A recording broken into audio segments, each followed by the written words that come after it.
we'll go ahead and get started. Good morning, everyone. Thank you for being here still relatively early.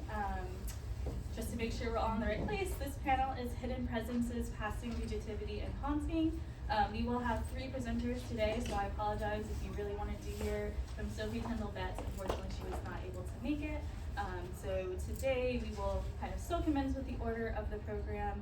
I am Sabrina Evans Rangel. I'm the president of the African American Literature and Culture Society. And so we will be having a business meeting on Saturday if you're interested in learning more about what we do or becoming a member. And we will be having a reception later tonight, which I hope you will all be attending. We'll be giving out awards, including Victoria, who will be receiving our Best Paper Award. So I will start off reading each panelist's bio before they begin. So, beginning with Victoria Moten. Victoria Moten is a doctoral student in the English department at Howard University. Her major field of study is 20th and 21st century African American literature and literature of the Black Atlantic. Her dissertation work engages with Afrofuturist ecological theory and praxis as she examines the solar punk Afrofuturist prose of authors like Octavia Butler, N.K. Jemisin, and Karen Lord. Her writing on this subject can be found in Introduction to Afrofuturism, a mixtape in Black literature and arts. A Hurston Wright Fellow, her creative writing ranges from poetry to short fiction, from biographical to speculative, and can be found in the Maryland Bard's Poetry Review, Black Writer Press, and The Obsidian. So, Victoria? Good morning, with no pressure. So just passing through, shape-shifting, and Nella Larson's passing. Place is security, space is freedom. We are attached to one and yearn for the other.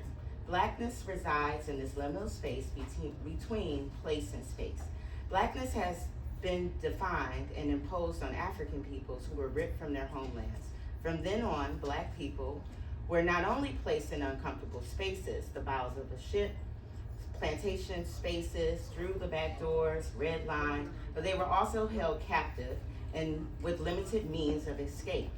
Despite playing a significant role in shaping the landscapes of the land stolen by colonizers, Black people have been denied access to many spaces. While there have been many efforts for the dispossessed to gain entry into these walled-off spaces through protests such as sit-ins, another way Black people have broken through the gates is through the insurgency of passing. These insurgents slipped through the doors unnoticed and rebelled against the idea that they should know their place.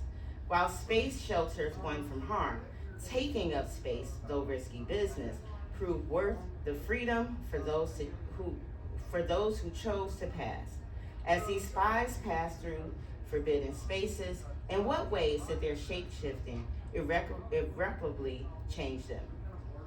While there's plenty of criticism that interrogates the ways that Irene and Claire from Passing pass, few engage with how the spaces they occupy shape their identities.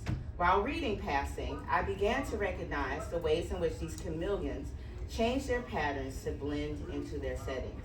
I started to wonder why Larson situates characters in high places such as hotel rooftops when they're engaging in the act of passing. How does passing in Chicago differ from passing in New York? In a chicken and egg interrogation of space, I wonder which came first, the performance of identity to threaten the borders of space, or the narrow contours of space forcing a reconstruction of identity. As insurgents cloaked as civilians, how much of their occupation of these spaces operates to retreat as a retreat from the strictures of their marginalized identities, versus how much of it confines them in such a way that it leaves them disoriented? I wondered, what impact does the cage have on the captive?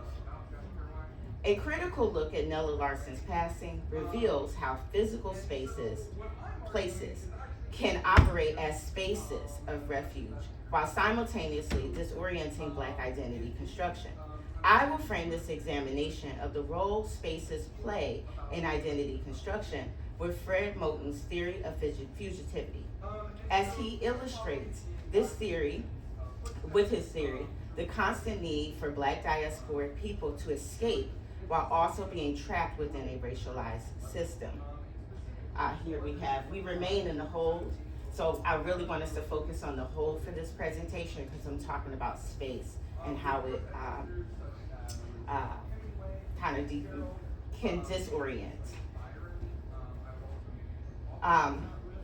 Yes, I will examine how both women shapeshift to fit their material realities and how it has confined them in such a way that it disorients them from realities and distorts their identities, leading to cognitive dissonance. So we'll look at some psychosis as well. So we can visualize these cartographic locations and dislocations. I'll refer to our map so that we can gain our bearings. So hopefully the folks of Chicago will be gentle with me. I just learned the difference between South Side and West Side. While it seems, so we start at the Drayton Hotel, which Nella Larsen is actually using the Drake Hotel as her inspiration here. While it seems that, on a scorching August afternoon, Irene Redfield finds herself wanting to escape the heat, so she seeks the asylum of the Drayton Hotel.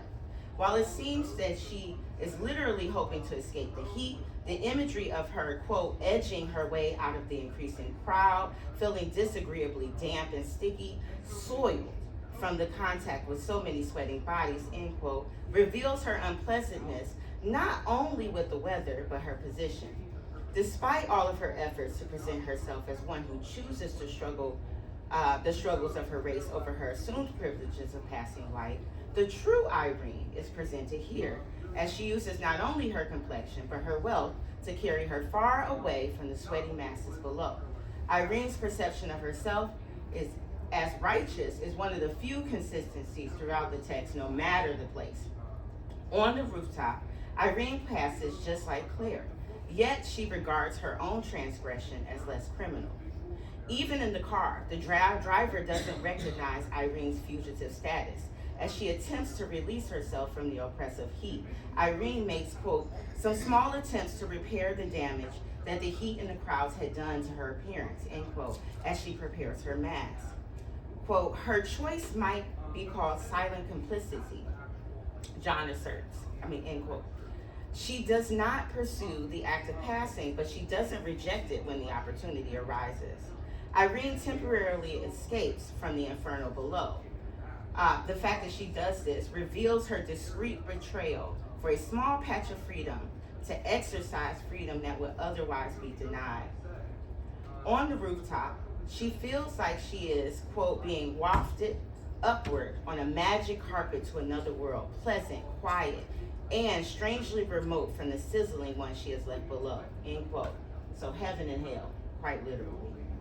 This other world is one that Irene only passes through, but Claire lives there. In this first encounter, while both women appear comfortable in the cool breeze of the rooftop hotel, both know that it is an unwelcoming space. Claire enters rather boisterously with a white gentleman chatting loudly enough to disturb Irene's serenity, quote, alone there by the window, end quote. Irene's annoyance here reveals more than Claire's encroachment, but Irene's sense of ownership of her space. She has fully embraced the mask of her identity as a privileged white woman in the Drayton Hotel, while it appears that Claire is quite comfortable, especially armored with white company. Her longing for reunification with the Black community reveals how places like the Drayton offer even her pleasure and pain.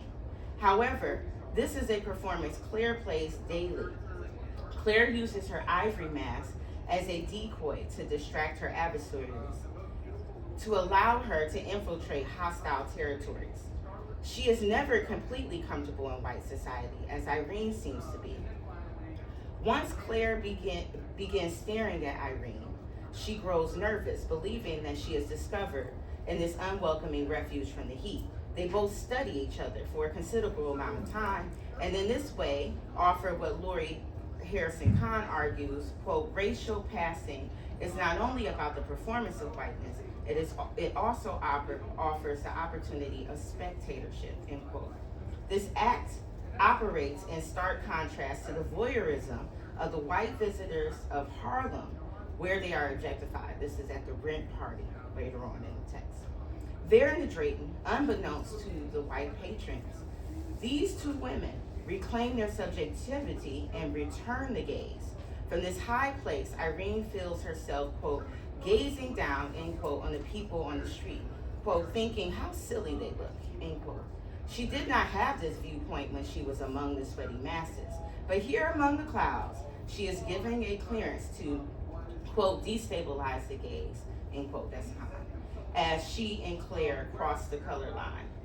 As Claire continues this staring match, what comes to Irene's mind is not the possibility of danger, but of her reputation.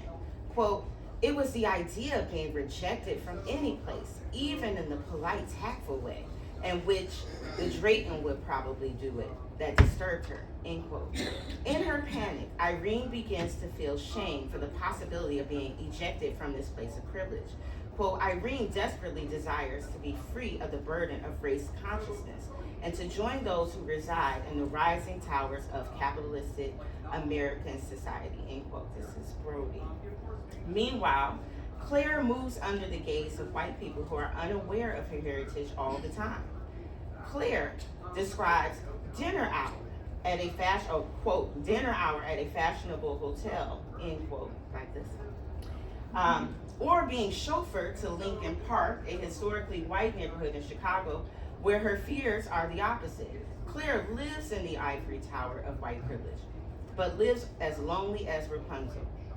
So here they are, two passing fugitives meeting at the Drayton Hotel. As Claire declares, quote, fancy meeting you here. It's simply too lucky, end quote. Too lucky indeed. Irene is relieved that this stranger is friend and not foe. Meanwhile, Claire is ecstatic to see a friend among foes. Both live in a space and time where their movements are policed as Black women. And while they have crossed over the border unnoticed, their pale visas offer them no permanent citizenship, nor does it knock down the border wall. John argues that the Drayton rooftop, Claire and Irene's, quote, passing temporarily suspends the structures of social order in which Blacks are kept out of white spaces, end quote. Both women are allowed momentary subjectivity, where they do not have to engage in race consciousness or wear their heavy masks. Where the story enters is 2 years after this encounter on the Drayton rooftop, with the arrival of Claire's letter to Irene. Claire's letter foreshadows a disruption in Irene's stable life in New York. Claire forces Irene to recall their brief encounter at Claire's apartment. There, Claire's attempt of normacy between the three able to pass women, Irene, Gertrude, and herself, fails not only due to Jack's remarks, that's her husband, just in case someone hasn't read this one, but because, quote, Claire's sustained state of this dislocation de-authenticates community in the sense of her passing state. It's also unstable in the sense of communal wholes that develops in relation to her can never seem stable either, end quote. This is John Talk. This illustrates why Irene is so uncomfortable in Claire's apartment, even before Jack arrives. This is evident in Irene's description of the room, where she remarks that Claire's attire, quote, suited her in the rather difficult room to perfection, end quote, as Claire wears, quote, the same shade of blue, end quote, as the drapes, blending in like a chameleon. Claire treats most spaces as a stage, complete with costume to fit her role. Quote, Larson's novel examines the theatricality of everyday life among the Black middle class, end quote. And this is most evident within spaces that Claire does not have to pass. This change of dress reveals that Claire does not fit in any one space. While Claire lives in Chicago, this is where both women spent their childhood. While Irene agrees to visit Claire in her home, Claire spends most of her time indulging in nostalgia, noting streets like Cottage Grove, quote, Cottage Grove, quote, Maryland Avenue. Hopefully we know these places. Quote, 63rd Street. All of these places are located on the south side of Chicago in the neighborhood of Hyde Park, a neighborhood made up of prominent Black Americans. Larson, quite aware of the role of place, includes an inside joke here because her parents owned a small apartment on Maryland Avenue. It is also the business district on the south side, which housed the Chicago Surface Lines terminal station. Here noting the ways that Black people lived on the literal margins of society then. Race relations in Chicago differ considerably from that of New York City. Claire's permanent passing may be the result of the stricter boundary lines of Chicago. When Claire remarks that it is strange that a white person like Hugh Wentworth attends a, quote, Negro dance, end quote, in Harlem, Irene remarks that, quote, it was the year 1927 in the city of New York, and hundreds of white people of Hugh Wentworth's type came to affairs in Harlem more all the time, end quote. Claire's surprise reveals the strict borders of Chicago compared to New York, still today, as we know. It appears that any intermingling that takes place in Chicago is done under the guise of passing. Then there's Claire's house. As she attempts to bond with Irene and Gertrude in the awkwardness of this visitation, quote, Claire manages to expose the barrier of inevitable difference that permits the possibility of community and identity, end quote, as John talked. If Claire was not already struggling to connect with her racial kin, the rift between them widens the moment her husband enters the room. Her husband presumes her to be white due to any concrete evidence that this is so. Without any concrete evidence that this is so. But because of this, Jack's racist background will not allow him to think otherwise. Of course, this is assuming he does not secretly know and maintains his rules in order to be not made the fool. This is alluded to with his explanation of her nickname. Quote, when we were first married, she was as white as, well, a lily. But I declare she's getting darker and darker. And if she don't look, she'll wake up one of these days and find out she's turned into a, end quote. If Jack knows his wife's true racial identity, Claire operates as a Black dandy to John, a human commodity made to enhance his status symbol. In this double parody, both commit to their mask, even within the home. Claire's laughter joins his as he explains this, and that punctuates the performance. Much like the satirical performances in the later 17th century and 19th century cakewalks, this masquerade causes Irene to erupt in hysterical laughter. Quote, that's good, quote, Irene replies, priceless joke. Right, not quite. Near the time of this publication of Passing, the Reiflander case was in the news. It was a case that involved Leonard Reitner, a young white aristocrat from one of New York's oldest and wealthiest families, who married Alice B. Jones, a mulatto chambermaid, 1 week after acquiring a share of the family's fortune. Reitner filed for divorce on grounds that he was tricked into believing she was white and that the wealth that she acquired was due to fraud. Claire and John are doing the same dance. In his refusal to acknowledge the elephant in the room, he is maintaining his innocence and about her illegal boundary crossing. Within their home, Irene and Gertrude become unknowingly the playthings of John Bellows as audience and performers. Irene has a moment where she puts herself in the position of an onlooker in this meeting and notes that it looks like, quote, a most congenial tea party, end quote. Because who would suspect any ill will between the members of that party? They were all lying or in some sort of denial.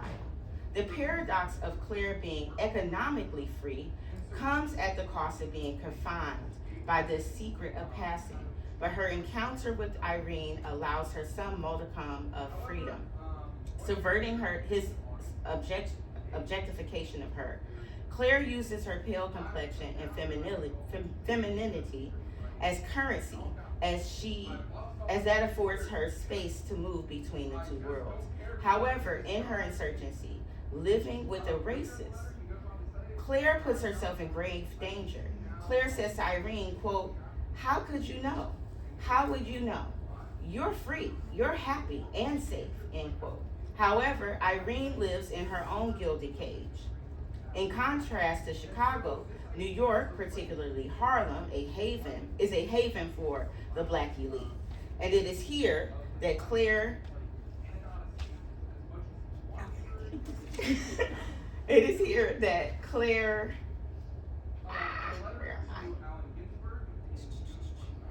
Claire infiltrates Irene's sanctuary.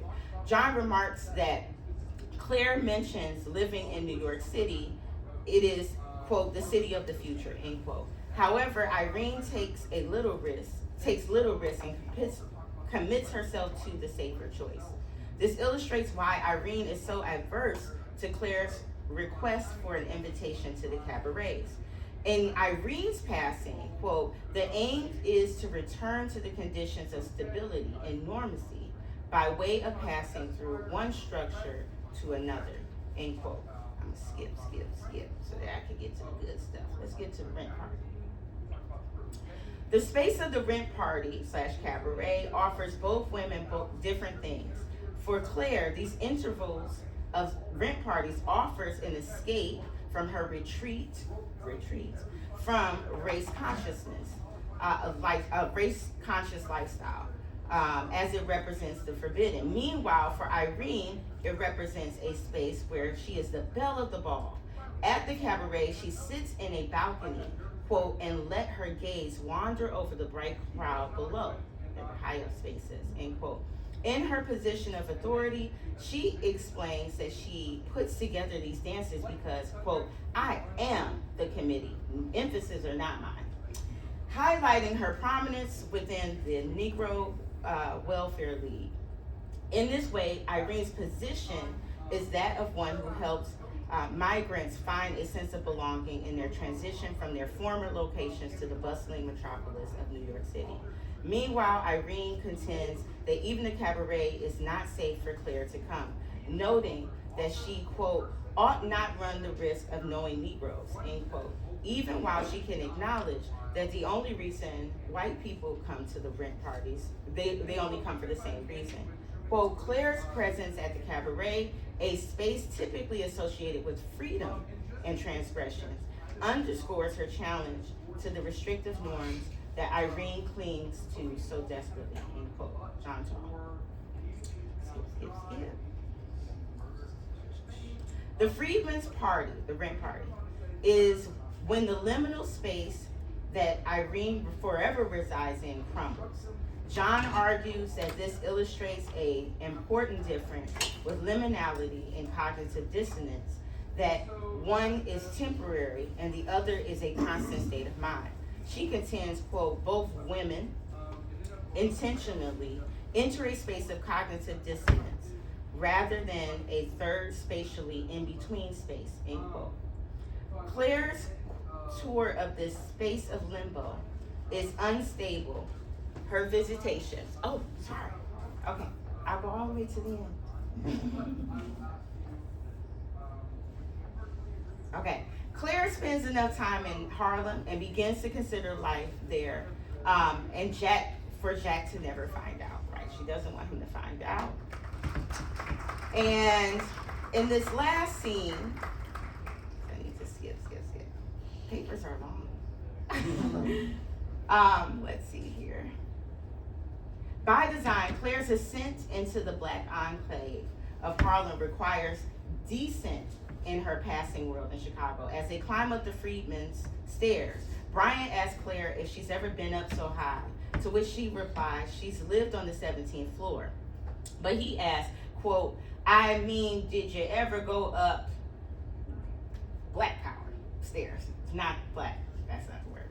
This represents how the Redfields and their efforts to uplift the race, they must take the stairs, even then they are not making it up to the 17th floor of power.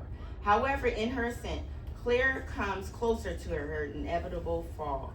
There at the Freedmen's Party, which symbolized a free land of the Harlem Cabaret Party, Irene feels her world closing in. Irene's claustrophobic response to the space with Claire in it is illustrated in her description. People throwing nonsensical shinings onto the pool of talk, end quote, while the room became, quote, dreadfully warm, end quote. What happens next can only be described as a psychotic break. Irene's memory delivers very little concrete detail, but Larson does this purposefully. Irene's invasion of Irene's territory requires eviction because they cannot reside in the same space without the expectations of race, class, and gender clashing. Quote, Claire's death seems her only way out when faced at the end of the novel, with both her black and white worlds faced with the reality that they cannot coexist, end quote. That's John. Much like Eurydice, Claire is not anchored to either world, and in her outing, she continues to belong to neither region, where no one can grasp her. If Claire is pushed, or maybe she drunks, from the 6th floor window of the Freedmen's apartment, it symbolizes more than her downfall. Like the gods, who in their boredom with perfection come to interact with mortals, Claire's death represents the consequences of such encounters, that the two cannot coexist. But Claire never chooses, so she remains in a forever limbo space, somewhere between heaven and hell. Sorry to go on.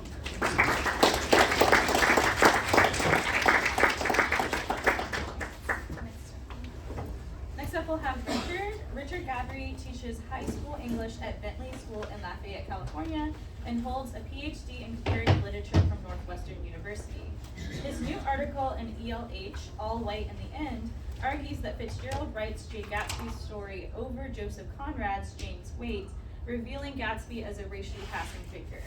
His current work places The Great Gatsby in dialogue with James Weldon Johnson's The Autobiography of an Ex-Colored Man and the broader literary history of racial passing, anti-blackness, and textual concealment in American modernism. His Gatsby research, which grew out of a classroom investigation with his high school students, was previously featured by KQED. That's what happens when I press. Play from start. Wait. Oh boy, here we And then go. the far left button. Ah, there we go. Okay. Thank you very much. That was such a great talk. I wanted to hear the whole thing. Next time. I loved it. Before I begin, I want to thank the African American Literature and Culture Society for their gracious invitation to have us present today. I say us because the presentation you're about to see would not be possible without the help of my amazing high school students, whom you will meet shortly. I also want to acknowledge a debt of gratitude to Professor Carlisle Van Thompson, whose pioneering work on racial passing in The Great Gatsby some 25 years ago in his book, The Tragic Black Buck, Racial Masquerading in the American Literary Imagination, paved the way for the discoveries we are here to share with you today.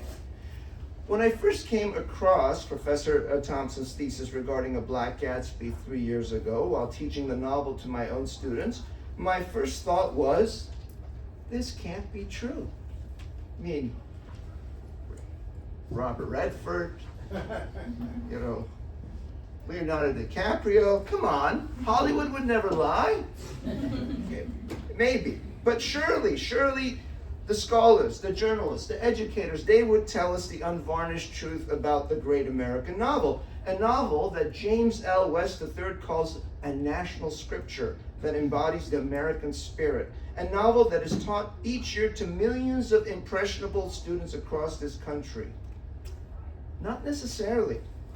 As Thompson's thesis regarding A Passing Gatsby has gained traction over the years, some critics have tried to preserve Gatsby's whiteness by treating the novel's racial markers metaphorically rather than literally.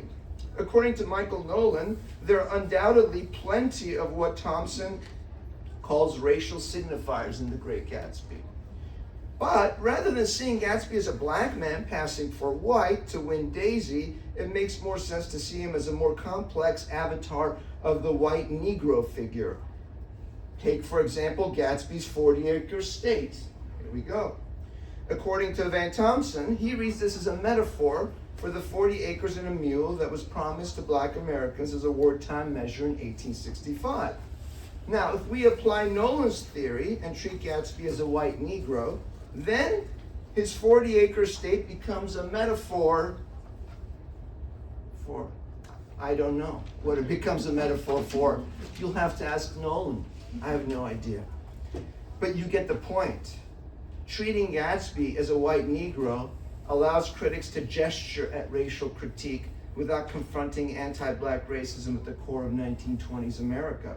It also keeps the myth of the American dream, corrupt though it may be, structurally intact, turning Fitzgerald's novel into a universal tale about class mobility and his tragic hero into a self-made, wealthy, reinvented white everyman whom anyone can ostensibly identify with. Ironically, by whitewashing Gatsby's race, critics and readers mirror what Fitzgerald's unreliable narrator and fictitious author, Nick Carraway, tries to do. They become accomplices in helping Gatsby and the novel about him pass. All this and more is discussed in my forthcoming ELH article titled All White in the End, From the Passage of James Way to the Passing of James Gatz, Intertextuality and the Riddle of Race in the Great Gatsby. In this article, I argue that Conrad's story of a black imposter's passage on a merchant ship in the Atlantic, lying or passing beneath Fitzgerald's story of a class imposter in 1920s America, serves as a metaphor for Jay Gatsby's racial passing.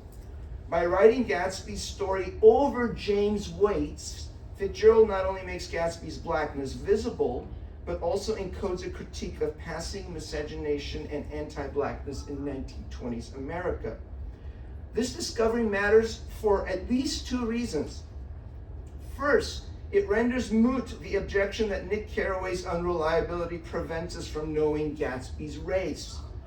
Through intertextuality, Fitzgerald figuratively takes the pen back from Nick and writes a second narrative beneath his whitewashed one, a move that exposes Nick's white lies and allows us to read Gatsby's race outside the narrator's framing. Second, by placing Gatsby in dialogue with Conrad's story of racism on the high seas, the article recovers the novel's interwoven textual layers and makes the case for intertextuality as the key analytical tool for understanding Fitzgerald's project. Now, this brings us to the long-standing question of whether James Weldon Johnson's autobiography of an ex-colored man influenced Fitzgerald's creation of The Great Gatsby. On one end of the spectrum, we have Meredith Goldsmith, I just saw her in the room next door actually, who situates Gatsby in the context of early 20th century literary models of black and ethnic self-invention.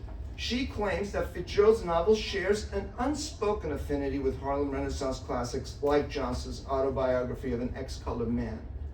On the other end of the spectrum, we have Michael Nolan, who contends it's more probable than not that Fitzgerald never read any of the major Harlem Renaissance authors, and it's possible he barely knew about Johnson's The Autobiography of an Ex-Colored Man. So who's right here, Goldsmith or Nolan? We contend that this decades-old mystery can finally be solved by applying the same forensic methodology that revealed Conrad's hidden layers beneath Gatsby.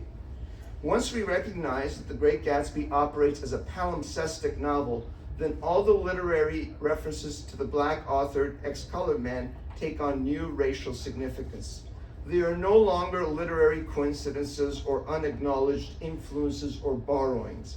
Instead, they are purposeful intertextual allusions that not only help fill in the backstory of James Gatz, but also enact what we call textual miscegenation between the white-authored and black-authored texts. And now, Nico Schenk will discuss the next section of our presentation.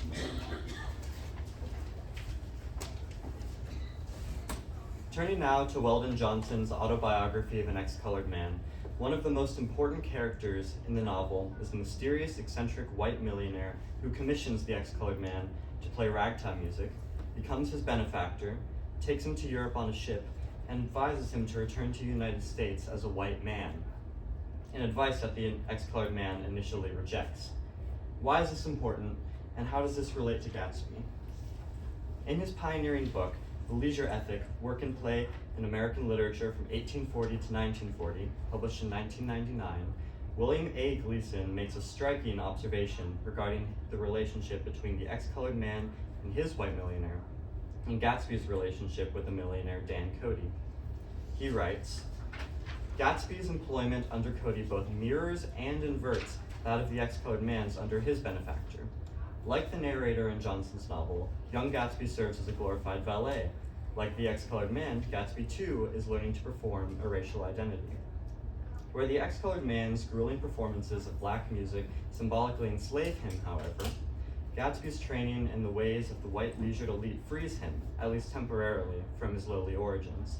And yet, in the end, Gatsby will be punished just as severely as the ex-colored man for his crossing racial lines.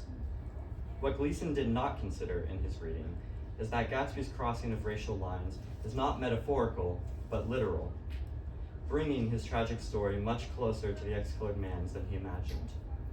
Gleason also failed to recognize a key parallel. James Gatz, who transforms himself by adopting the persona of the eccentric white millionaire Dan Cody, ultimately becomes a mirror image of the eccentric white millionaire featured in Johnson's novel. And now Jude Marietta will discuss the next section of our presentation.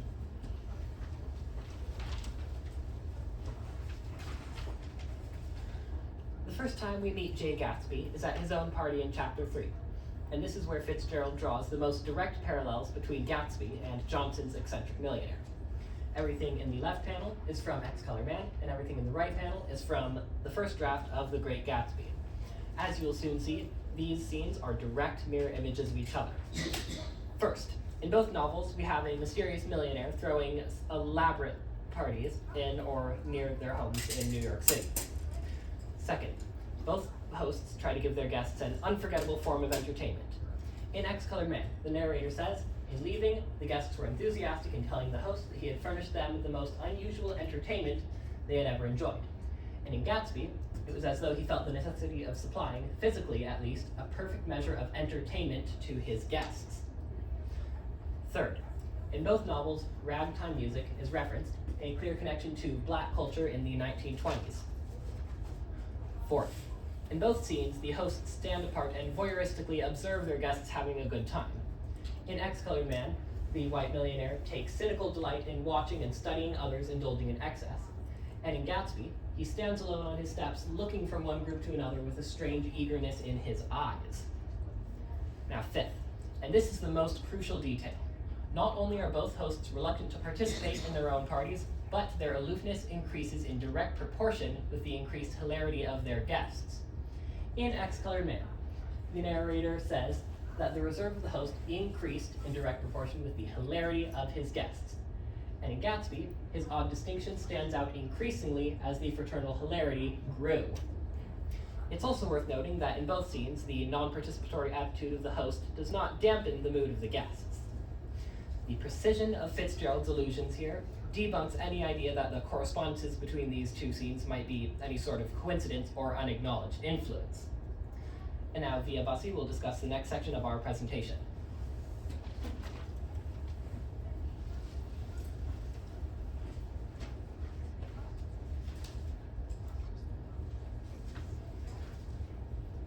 This slide shows a final adaptation of the scene from the Ex-Colored Man that Fitzgerald settled on for his Gatsby. First, gone are the references to ragtime music and Gatsby supplying the perfect entertainment to his guests, both of which were present in the first draft. It is worth noting that while the reference to ragtime has been removed, Fitzgerald retains the reference to jazz music, a distinctly African-American musical form, even if it appears in a more whitened or sanitized version. Furthermore, Fitzgerald's whitening of jazz here is an inversion of what the Ex-Colored Man does when he blackens traditionally white music, which is a ragtime transcription of Mendelssohn's Wedding March. Second, the millionaire's cynical gaze in the Ex-Colored Man has now morphed into the less sinister and more paternal, approving eyes of Gatsby. Third, Fitzgerald has also finally found the right word to describe the particular quality of Gatsby's reserve. Nick says, I wondered if the fact that he was not drinking helped set him off from his guests, for it seemed to me that he grew more correct as the fraternal hilarity increased. The word correct suggests that Gatsby's reservedness is also a social performance, an effort to project control in class as his guests grow increasingly carefree. This perfectly captures the behavior of someone who is passing. But this raises the million-dollar question. What kind of passing was this million-dollar man engaged in? Since he is modeled after the mysterious white millionaire in Johnson's text, we might assume that he is a poor white man impersonating a rich white man, making his passing clearly merely class-related. But Fitzgerald disabuses of this possibility because, and now Isaac Lloyd will discuss the next section of our presentation. Thank you very much. All right, we're gonna stay back. Put it up. Oop. Technical difficulties happen to the best of us. All right, where were we? Back here. Yeah, all right. Straight back, like I said. All right. In the middle of the same scene, Fitzgerald inserts an important sentence that has no equivalent in Johnson's scene. As we see here, it says, his tan skin was drawn attractively tight on his face, and his short hair looked as though it would trim every day. This inclusion is important because this is one of the key pieces of evidence that scholars like Professor Thompson used to argue that Gatsby is racially passing. Tan skin and cropped hair are not the only racial markers in the context of the 1920s America, but also in Fitzgerald's other fictions. As Mary Burke has shown, Fitzgerald's own work registers the ambiguous tanned zone as a site of racial instability. And as Robert Dale Parker argues, the cutting of hair in Fitzgerald's story, Bernice Bobs Her Hair, can be read as a metaphor for racial passing, racial erasure, and historical violence. The inclusion of these racial markers in the middle of the scene, Fitzgerald borrowed from another Black author's story about racial passing, gives us insight to his intentions. As scholars have noted, the Jazz at Gatsby's Party, composed by the fictional Vladimir Tostov, is a whitened, sanitized version of Black music. More pointedly, it's a form of musical miscegenation, Black sound passing beneath a white cover, while this whitened version of jazz is playing in the background. Fitzgerald himself is engaged in a kind of textual miscegenation with Johnson's Black authored text, where a scene from Johnson's novel is passing beneath Fitzgerald's whitewashed version of it. And finally, to cap it all off, Fitzgerald inserts this remarkable passage about Gatsby's skin and hair to draw attention to Gatsby's own racial passing and the miscegenation that he is a product of. Consequently, we have three layers of miscegenation, whitewashing and passing, taking place in the same scene. And this party scene is not an isolated borrowing whatsoever. Fitzgerald returns to the same Johnsonian structure in a quieter but equally revealing scene, when Gatsby summons Klipspringer to the play The Piano for Daisy. Let's turn the slide. All right. In Johnson, the performer is exhausted and nearly asleep. In Gatsby, however, Klipspringer is literally awakened from his sleep. In Johnson, the millionaire sits in a smoky obscurity, silently controlling the scene. In Gatsby lights Daisy's cigarette and withdraws with her into the darkness while controlling the performance from afar. In Johnson, the white millionaire compels the ex-colored man to perform. In Gatsby compels Klipspringer to perform. What Fitzgerald does here is to reverse the racial positions in Johnson's scene. The white millionaire who commands the Black performer becomes the racially passing Gatsby commanding a white performer. That inversion is not incidental. It is part of Fitzgerald's larger rewriting of Johnson's novel. Though, rewriting not might be the right word, by choosing two scenes involving musical performances to textually recall and improvise on Johnson's novel, Fitzgerald experiments with a form of intertextual improvisation that echoes the ragtime musical transcriptions of the ex-colored man himself. And lastly, Dr. Debris.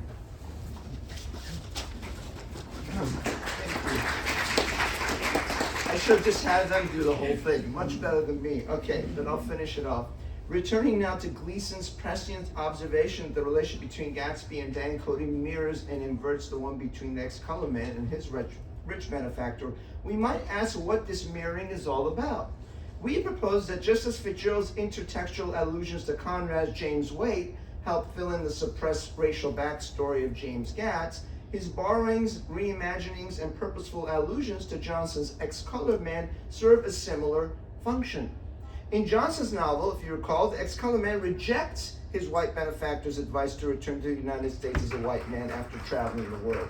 In Fitzgerald's adaptation and revision of Johnson's story, the young James Gatz, unlike the ex-colored man, responds to his transformative journey with his millionaire benefactor by crossing the color line and adopting the persona and lifestyle of the leisured white elite. And yet, as Gleason points out, despite his enormous wealth and power, Gatsby's punished just as severely as the ex-colored man for crossing racial lines. To conclude, this forensic revelation not only puts Fitzgerald's novel about the American dream in conversation with Johnson's novel about the American nightmare, but it also enacts a kind of textual miscegenation between Fitzgerald's white-authored and Johnson's black-authored text to create the biracial Gatsby. Through this intertextual melding, Fitzgerald also suggests that the myth of the American dream is founded on an originary blackness, whose disavowal shapes America's whitewashed understanding of national identity, originality, and history in the 1920s. According to Toni Morrison, in whose honor we title this talk, the black presence is central to any understanding of our national literature and should not be permitted to hover at the margins of literary imagination. And, as if she were speaking of Fitzgerald himself, she writes, I know about the ways writers transform aspects of their social grounding into aspects of language, and the ways they tell other stories, fight secret wars, limn out all sorts of debates blanketed in their texts. We wonder what she would think now that we have finally unblanketed those other stories and secret wars in Fitzgerald's text to reveal a black presence in the great American novel, if scholars chose to hide behind a disquieting silence rather than reckon with an unsettling truth. And if you are interested in finding out more about this project and where it started, this link will take you to a preprint of the ELH article that is coming out and other information. Thank you.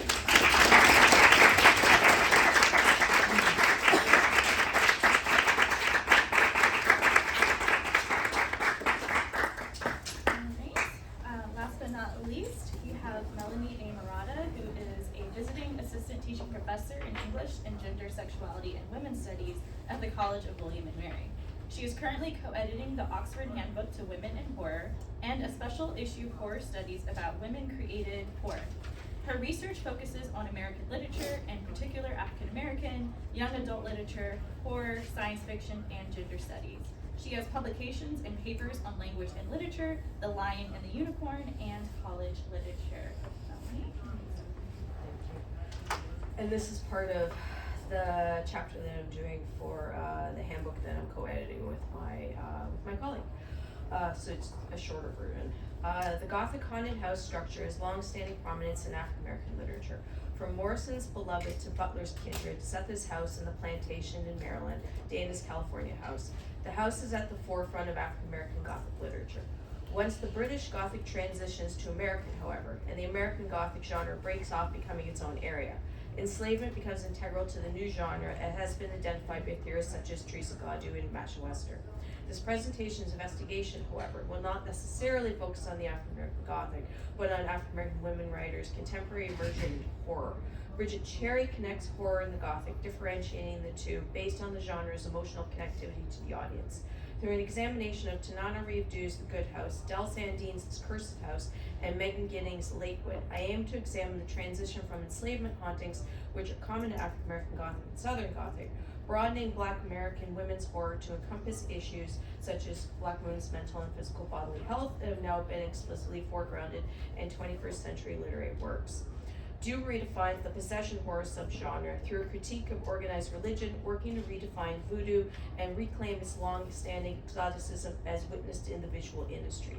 Sandine's novel begins with Gemma Parker in Chicago before transitioning to New Orleans, a reverse migration trajectory set in civil rights. Steeped in Gothic tropes, Sandine's interworks said tropes using elements of the horror genre into a decentering of beauty standards, as well as a focus on scientific racism and colorism. Giddings' novel has an emphasis on medical experimentation on the black female body. She focuses her plot on Lena Johnson, a struggling university student who lacks financial means and is caring for her ailing grandmother when she responds to a mysterious advertisement offering to pay her for a government medical trial. As indicated in the aforementioned, the perspective of African American women writing horror in the aughts is shifting elements standardized in white Gothic plots. This is not to say that African American women like Harriet Jacobs and Hannah Crafts were not writing Gothic in the mid-19th century. Far from it. White writers such as Harriet Spofford, who published the initial Gothic novel in America written by a woman, were so popular that much of what they wrote formed the construction of the genre. Pauline Hopkins broadens the area, resituating elements illustrated in her influential Of One Blood. Here, the house becomes the student apartment, and the incestuous family results from sexual assault and enslavement, as does the possessed female body, which acts as witness to this violence while also standing for continued mental trauma. The aughts African American women's horror, very specifically the black woman's body, is often represented by the house, which represents the American space. For Du's Angela character, the house is to be maintained, thereby ensuring Angela's exoticism, which works to force her to remain in the margins. The good house, which also may be categorized as black folk horror, as a result of the emphasis on the past of voodoo, is fixed in gender-based violence, with the author working to reevaluate power dynamics. The construction regarding exoticism regarding a black woman's body is to be maintained, much like that of the house, until the proverbial curse has been broken. In this case, the curse is the reinterpretation of the black woman's body, redefining on its own terms rather than through its association with whiteness. Angela Toussaint's story is framed with that of her grandmother's. As often cited, Gail Jones's Ursa's story is fixed in that of the woman that has come before her. Repeatedly throughout the novel Corregidora is the responsibility of Ursa's female family members to literally bear witness to enslaver Corregidora's generational sexual assault. Hopkins' Dianthe Lusk is front and center for a brief moment in Hopkins' plot, performing as part of the Fisk Jubilee Singers, that is, until she collapses. Once Dianthe goes into a coma, subsequently reawakening due to Ruel Briggs' intervention, she then stands as the possessed body. As Ian Olney has identified in his article about The Exorcist, and Maria Gil Poisa and John Goodwin in their statistical-driven analysis about possession films worldwide, the possession film focuses on patriarchal-dominated femininity. Whereas Gil Poisa and Goodwin find that possession films are not only binary, they also, quote, perpetuate a stereotype of the possessed woman as a white, young, Christian female character assisted by a white, older Christian male, end quote. Dianthe, as Ursa and her female family members before her, act as tangible proof to sexual assault inherent to enslavement. Although existing is resistance itself, the cyclical nature of trauma here means passive resistance. Just existing is not enough. The women verbally pass the stories down. Ursa's body abhors the generations via the unconscious bodily rejection of her womb, thereby enacting body horror through bodily trauma response. Subsequently, she surrounds herself with not just the family members, but other women she engages with in an unconsciousness raising act that prepares her for bodily autonomy, as witnessed via her rejection of respectability politics as she performs oral sex on mud. Ursa navigates possession horror's patriarchal constructivism by re-envisioning the regression of trauma's cyclical nature into one that promises reparatory justice. While storytelling may be witnessed as active resistance, in cases where only we're carrying on telling the story mires the teller in the cyclical quagmire of trauma, they are never fully capable of escaping, as the repetitive nature of the story refuses the teller of autonomous thought. Post-2010 horror created by women has proliferated, and black women's horror has seen a steady increase in offerings. Those identified here have expanded on Hopkins' possession horror, enacting a framework where black women act to change the structure of horror and possession horror. In discussing conjure feminism, Kenitra Brooks, Camila Martin, and Lakeisha Simmons consider famed conjure women as well as Brooks's own family, finding that, quote, spirit work acts as a conduit for memories, end quote. Du frames the good house a plot imbued with fragmented memories and movement throughout time once Corey, her son, seemingly commits suicide in the basement of her family home in Sacagawea, Washington. The story begins with a remnant of the story that Angela has heard before, including at the 4th of July party where Corey dies. It is in the prologue on the same day, yet in 1929, where Marie Toussaint, Angela's grandmother, and her indigenous husband John, also called Red John, are paid a visit by the townspeople seeking help for Mattie Booth's possession.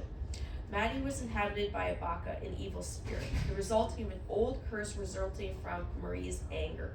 Regarding her film Is God Is, I haven't seen it, don't tell me the end. I really want to see it, I haven't seen it yet. I'm done my marking, I can see it soon.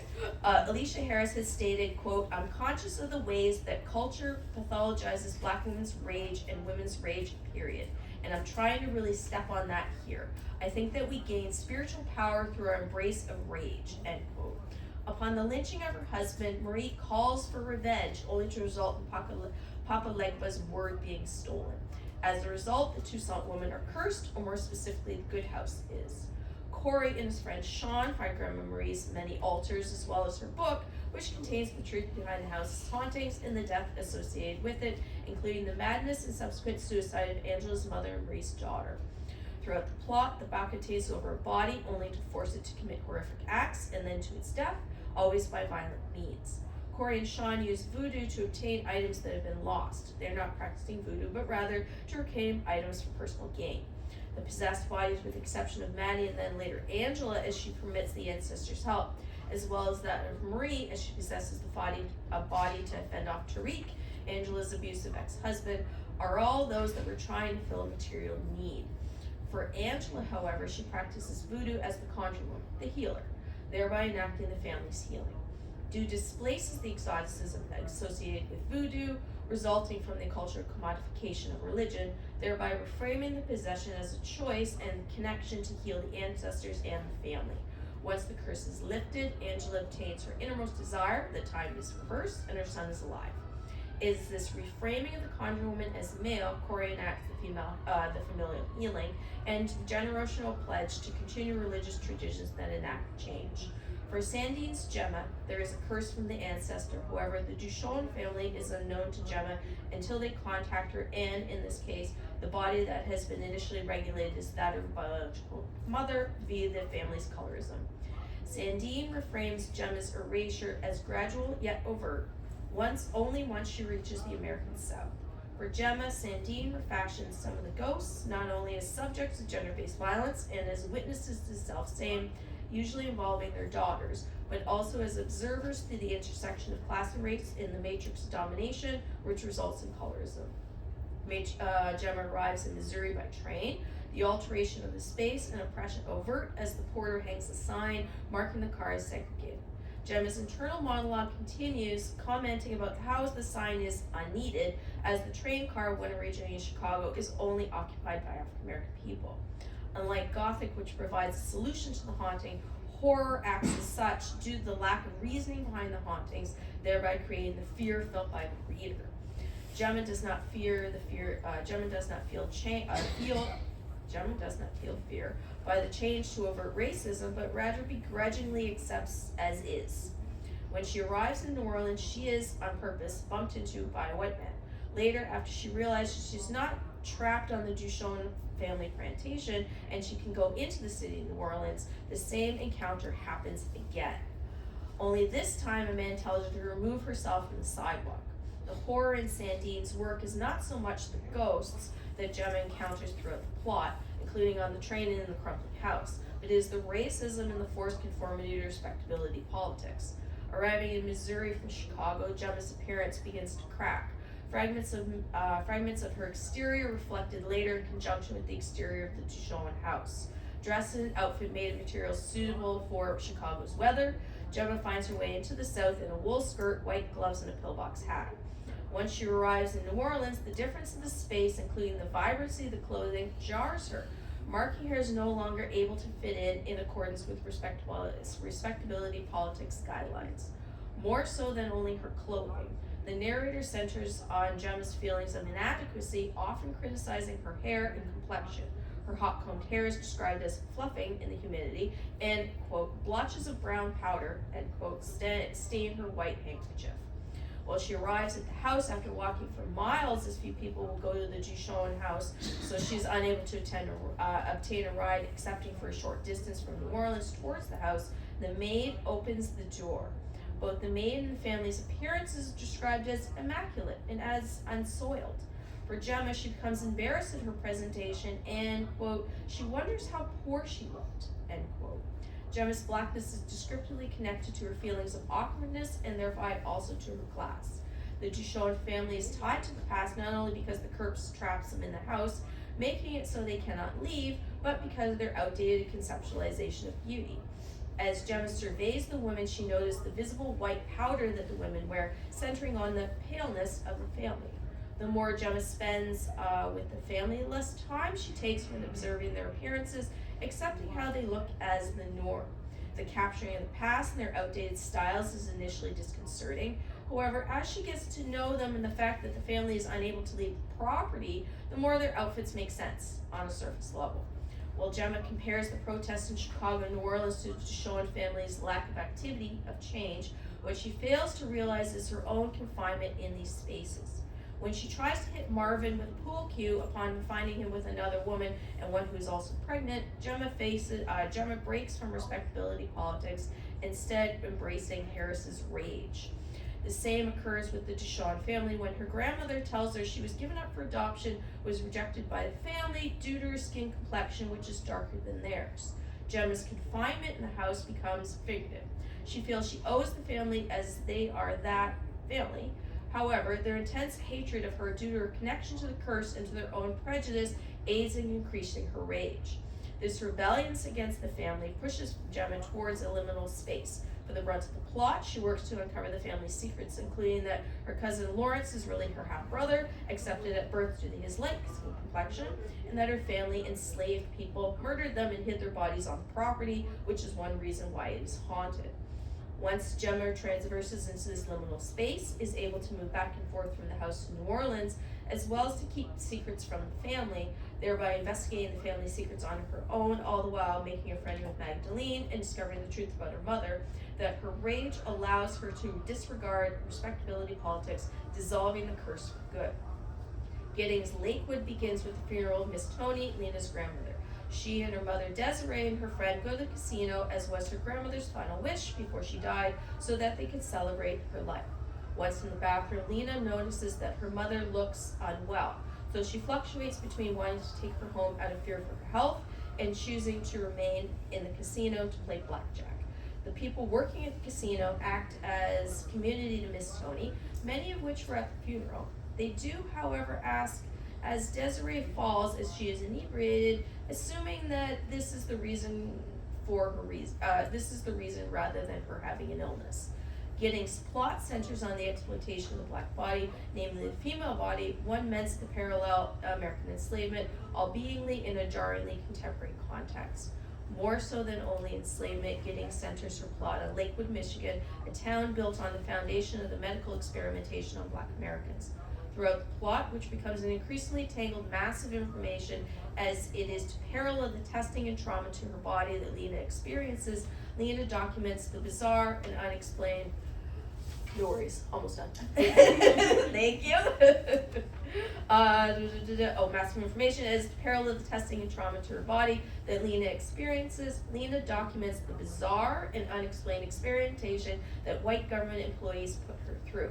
Seemingly by random, Lena is selected to participate in the Lakewood trials. Unbeknownst to her, Lena is third generation of women upon whom white government workers have subjected to experimentation. Modeling her novel on Flint and the water contamination in this space, Lena initially travels to what she describes as a nondescript school to undergo testing for $3,000. Her mother has extensive medical bills, so out of desperation, Lena volunteers here. Here, Giddings provides commentary on the commodification of the American healthcare system, noting the cyclical abuse in this system towards African Americans and in particular African American women. Desiree has undiagnosed migraines. It has cost the family $80,000 to obtain this information or for her medical illness to be labeled psychosomatic. when Selena and tells her mother about the experimentation after many months until her eyes are damaged and she wakes in a mysterious scar. And has told many truths to her mother, so much so later that she believes that she's actually two people. Desiree informs her that she too has had these experiments. As with horror, there is no resolution provided in Giddings' novel, only further questions and unease. Giddings provides an intricate interweaving of medical abuse, sexual assault, Desiree wakes pregnant with Lena but is unaware of how she became that way, and environmental racism as reflected as generational trauma. Each of the aforementioned novels centers on the Black female body and systemic exploitation. While each novel, as standard with horror, leaves the reader with questions, each woman is able to reclaim her bodily autonomy in the end.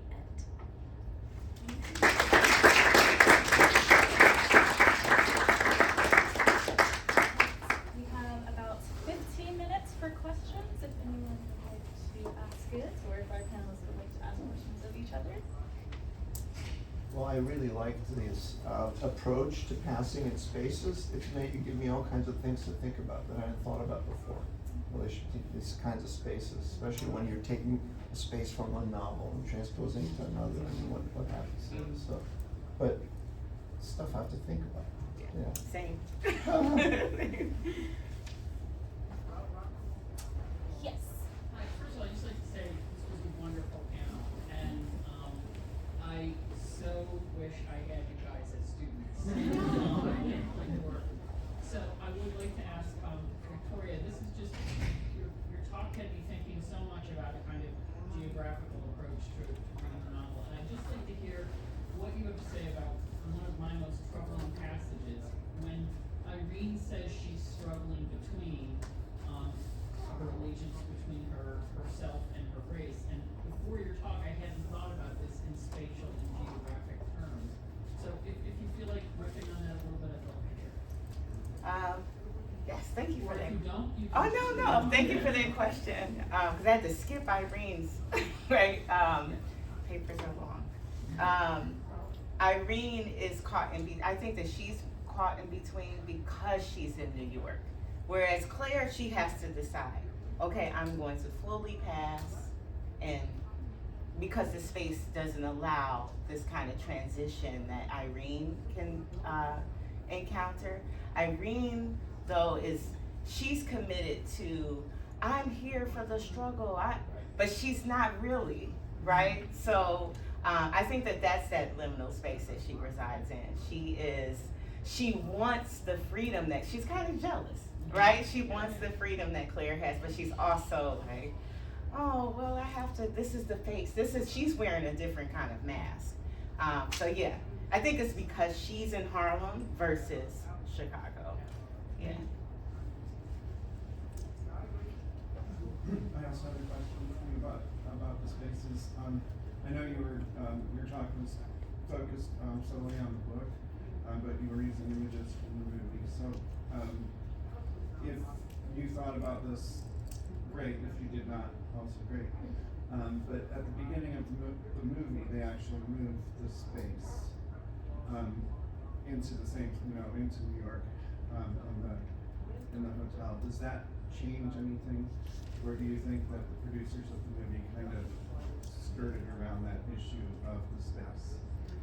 I think that Hollywood is like, New York is more famous and everybody wants to hear about New York, but Chicago is more prominently featured in this book, and as I read it, I was like, oh, this makes sense. I mean, I don't know, do I have Chicago natives in here at all?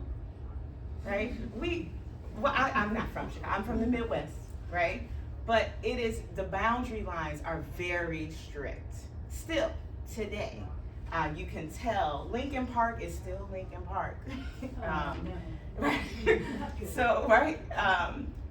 So I think that Hollywood, they just went with, oh, what's the normal thing that everybody knows? I wish, like what you're saying, I wish that they had spent more time in the Chicago landscape.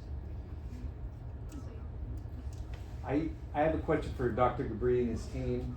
And I realize you had enough to talk about in 20 minutes, dealing with Gatsby's passing and Weldon's intertext.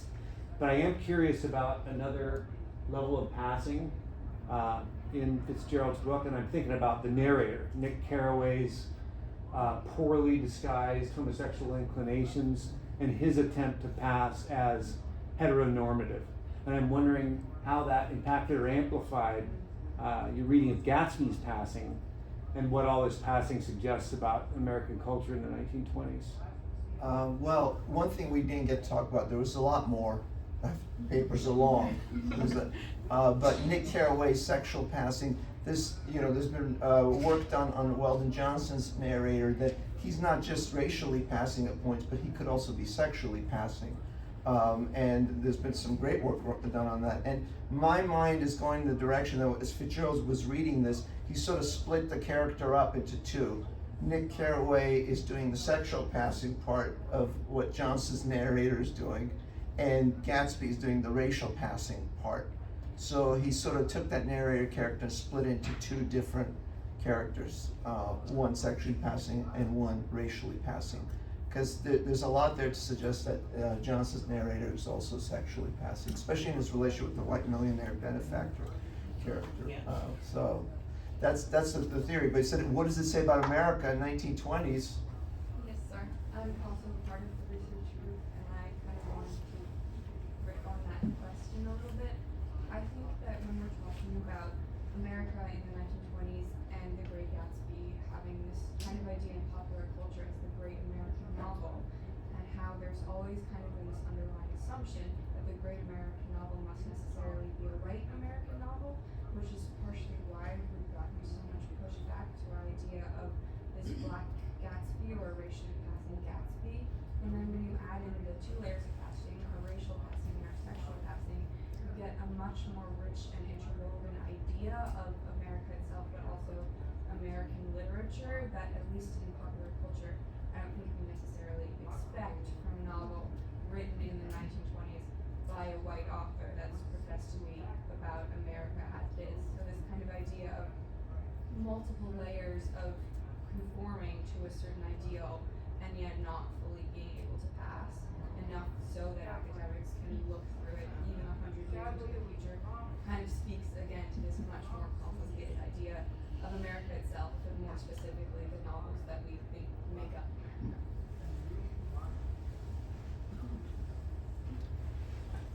So one of the things that I think about when I think of the jazz age is that on one hand we know that jazz music originates as an African American cultural expression, but in the 1920s we have the prevalence of swing bands that are white, these white band directors and these a lot of times mostly white bands, and then there's the segregated spaces in which jazz is performed, and so there's a way in which it's a complicated thing to say jazz and say black music in the 1920s. So I would wonder how you and your team talk about or think about the fact that there were probably lots of white people who thought of jazz as white music in the 1920s. Well, you've set me up perfectly. Did I plant you here to ask me that question? At 4 o'clock, it's a long one, we are going to present never before found discovery regarding Fitzgerald's short story, The Dance, in which the narrator basically has a panic attack as she's listening to black musicians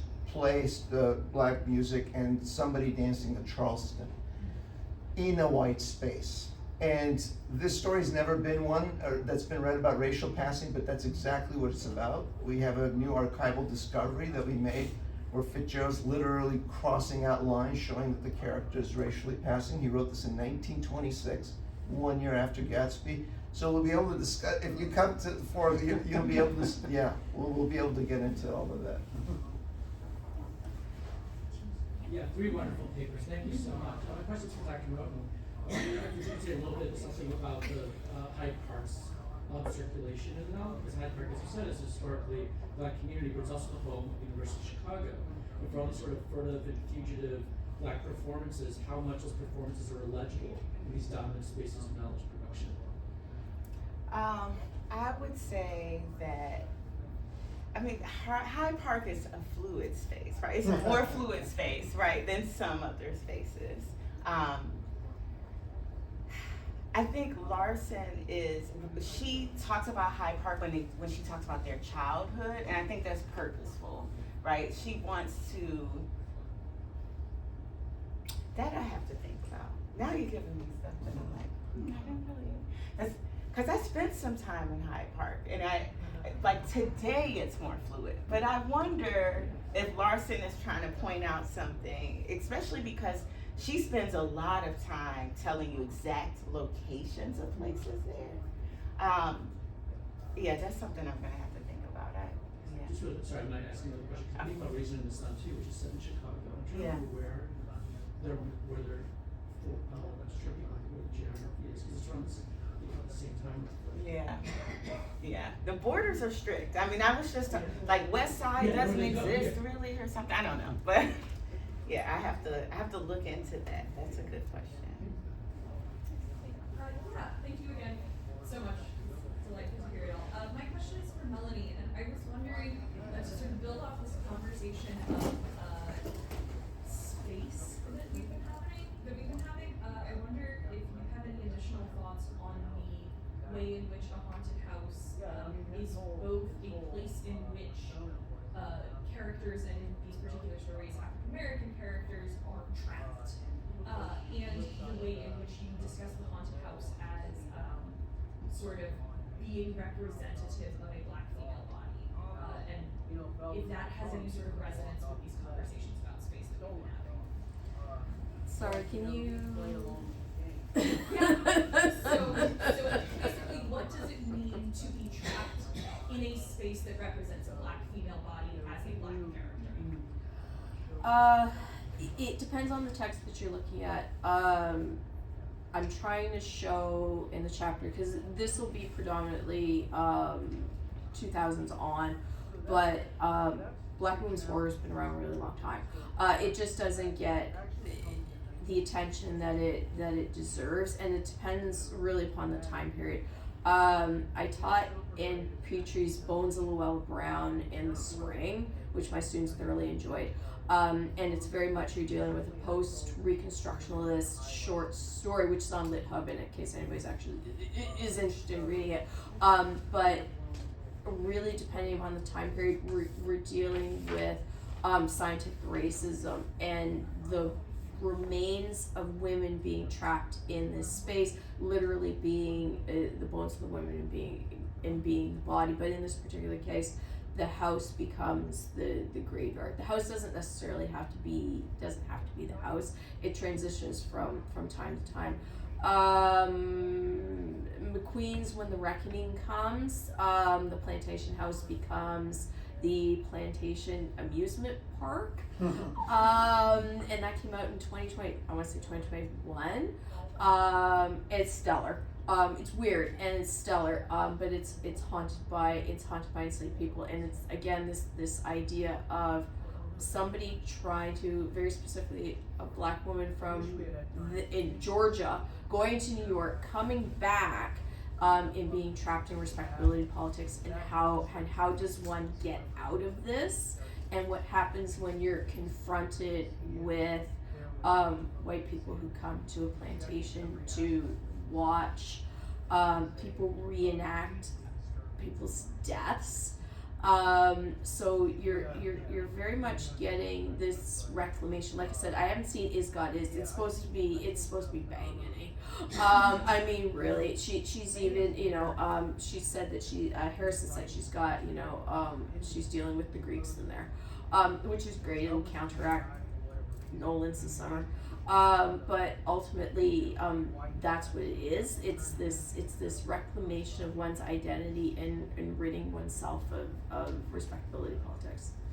What's the name of the plantation amusement park novel again? Oh, When the Reckoning Comes, LaTanya McQueen. Yeah, it's really good. It's weird. There's face peeling. It gets right into body horror and graphic. But in the last 5 or 6 years, Black women's horror has been a steady rise. Not as much as Latin women's horror, which is exploded, but it continues and it's sticking around. We don't have any worries. One more quick question. Yes. please. Yeah, this is, I guess, about autobiography, Gatsby, and passing.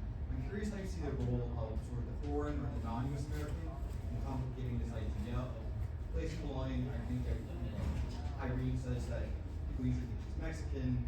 In James Weldon Johnson, there's the scene from Florida, people are sort of immigrants. So I'm wondering maybe what this is doing to that idea of place or geography. Well, I know in Gatsby, I mean, remember the Queensboro scene in the episode, you have the immigrants from Eastern Europe on one side, right? And then you have the black passengers in the limousine on the other side, and Gatsby's situated right there. I think there is probably more work that needs to be done in showing that Gatsby might also have some sort of other ethnic roots. So he's racially passing, but there's also some ethnic things going on there, because why does Fitzgerald situate the car that way between the Eastern Europeans? And it's a visual sort of pun about his identity and where he's from. So I think there's work to be done. But the only character I was thinking of, and not much has been said, is Mikhailis, the Greek. I think he's Greek. He's the one who helps George Wilson sort of cope with the loss of Myrtle Wilson. And he's an interesting character in there that, you know, more work to do with. He's the main sort of immigrant character in that novel, as far as that's identified that way. Well, and I also think that in some ways they're resisting this idea that race is fixed, especially in passing. Irene doesn't even recognize that Claire is a black woman, right? Like the whole idea, oh, I would be able to tell. No, because it's a made up, right? And so this sense of belonging, especially for Claire, the place of the rent party gives her this sense. But it's like, why does it give her this sense, right? Is it because her childhood friend, Irene, is there? Is it because the music speaks to her? What is the thing, right, that gives that sense of belonging? It's not a geographical location, you know? So I really enjoyed that. That's a good question. Yeah, to like incorporate. I think it's also interesting to see these examples of racial passing that is not necessarily passing as white, but passing as, you know, immigrant or foreigner, that leads to definitely other intersectional problems, but also kind of shows us the spectrum of like race in that way. All right. Well, thank you all for the conversation, wonderful panels. Again, we have a reception later on tonight where we'll be giving awards, as well as, you know, having wine and beverages and such. And also, again, if you're interested in African American Literature and Culture Society, we have our business meeting tomorrow at 5:20, which you'll see in the program. So thank you all, and hope you enjoy the rest of the conference.